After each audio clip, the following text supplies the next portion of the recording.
You've probably noticed that economists have a somewhat specific and specialized professional vocabulary. I've had a lot of students tell me over the years that learning economics is a lot like learning a foreign language. Just like when you're learning a foreign language, there's a moment when you stop translating in and out of the foreign language every time you read or speak, and instead your brain just starts thinking in the foreign language. Some of my students like to call this brainwashing. I like to think of it as learning. But, you say tomato, I say tomato. It's useful to know the terms in some basic sense because it helps you understand what economists are talking about. It helps you avoid being deceived by economists. And as that terminology of economics begins to make sense and your brain starts using it, you know that you're beginning to really absorb the topic. This lecture introduces and explains and applies the terminology that economists use when analyzing when a change in price causes a change in quantity demanded or supplied. And what happens if that change in price causes a bigger change in quantity demanded or supplied or a smaller change in quantity demanded or supplied. This is the terminology of elasticity. Let's start by explaining what elasticity means to economists, and then discuss why this concept is really so very useful.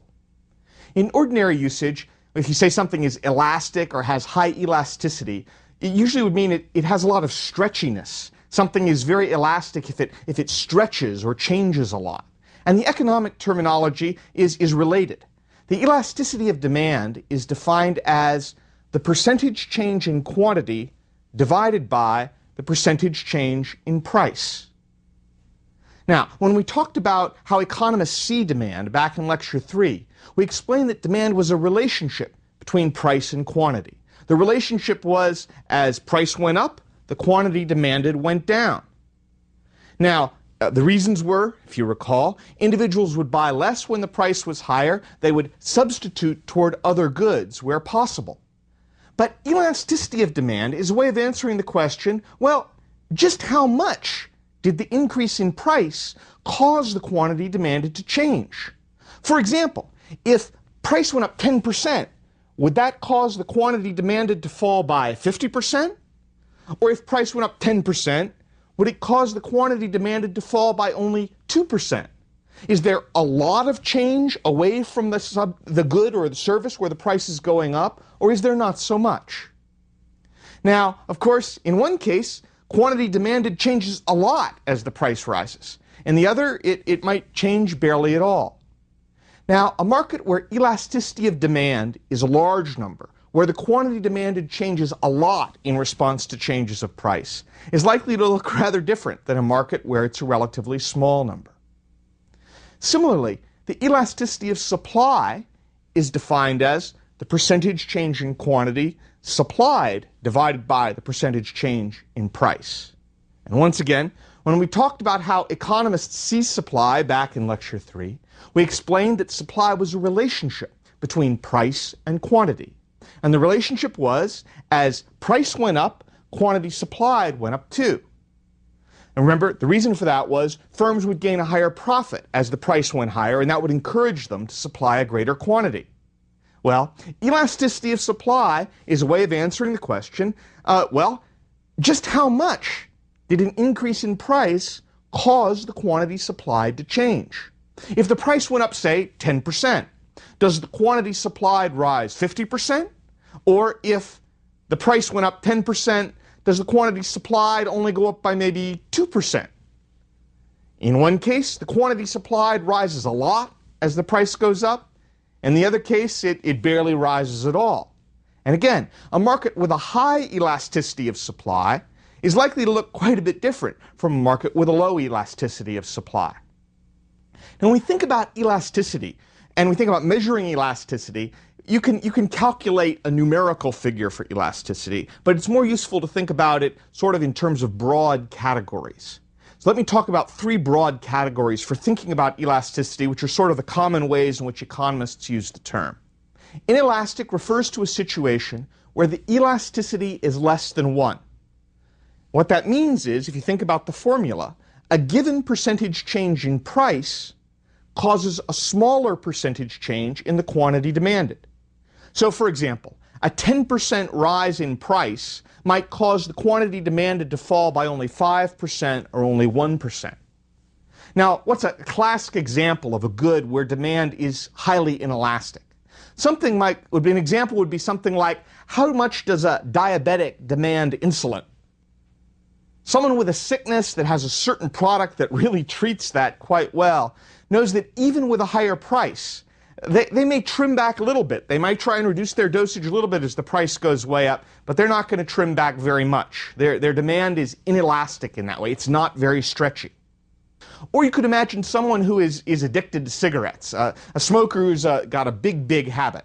Now, even with a higher price, that person might trim back a little, but if their demand is really inelastic, they're not going to trim back too much in response to the higher price. So demand tends to be inelastic when it's hard for people to substitute to another good very easily. Now, the flip side from inelastic would be something that is very elastic. Elastic refers to a situation where the elasticity is greater than 1. And again, if you think about that in terms of the formula, what that means is that a given percentage change in price will cause a larger percentage change in the quantity demanded. So, for example, a 10% rise in price might cause a 20 or a 30% fall in the quantity demanded. To put it a different way, the quantity demanded is highly stretchy when it's highly elastic. It moves a lot in response to changes in price. A classic example might be something like orange juice. If the price of orange juice went up quite sharply, people will shift to other juices, they'll shift to other fruits, they'll shift to vitamin C pills, but it's not hard to shift away from orange juice for most people. And so demand for orange juice will adjust quite a lot in response to changes in price. Now, the third example is the in-between case. It's right between inelastic and elastic, and it's called unitary elasticity. It's called unitary elasticity because elasticity is 1. And again, in terms of that formula, it means that a given percentage change in price causes an equal percentage change in quantity demanded. If the price went up 10%, the quantity demanded falls 10%. And so the elasticity would be equal to 1 in that case. Now, these ideas of elastic, inelastic, unitary elasticity also apply to supply. They don't just apply to demand. So let's think them through just in terms of supply and also try and sort of nail down these concepts. Inelastic supply refers to a situation where elasticity is less than 1. So a given percentage change in price will bring a smaller percentage change in the quantity supplied. For example, the price goes up 10%, but the quantity supplied only goes up maybe 5% or perhaps 1%. A classic example of a good where supply is highly inelastic would be, say, paintings by Pablo Picasso. No matter how much the price goes up, we are not getting any more paintings by Pablo Picasso. There is what there is. The quantity supplied is not going to move. In general, anything where it's difficult for firms to expand their supply easily or to expand their supply in an unbounded way is going to have a situation where it'll be a fairly inelastic supply. The other side, elastic supply, refers to a situation where the elasticity is greater than 1. And in that situation, a given percentage change in price will bring a larger percentage change in the quantity supplied. So, for example, a 10% rise in price might cause a 20% or a 30% rise in the quantity supplied. The quantity supplied is highly stretchy, again. A classic example would be any product where it's pretty easy to ramp up production very quickly. For example, if the economy was in a situation or an industry was in a situation where a lot of factories in that industry were only running at about 50% capacity, then those factories in that industry could ramp up production very, very quickly if they needed to do so. Or if it's a service that's pretty easy for existing firms to shift toward providing more of, then the elasticity of supply will be high. For example, say that there's a a convention happening in a certain city, a big political convention or the Super Bowl or some big event like that, and a lot more people are going to want to rent cars in that city. Well, if the price of renting a car in that city is going up, rental car companies can shift a lot more rental cars into that city fairly quickly. And so the elasticity of supply of providing more rental cars in a certain city is likely to be pretty high. And again, the in-between case, in between inelastic and elastic, is called unitary elasticity. That's where elasticity is 1.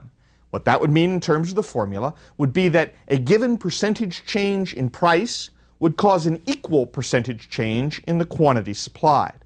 So a 10% rise in the price would bring a 10% rise in the quantity supplied. Now, why do we use these percentages?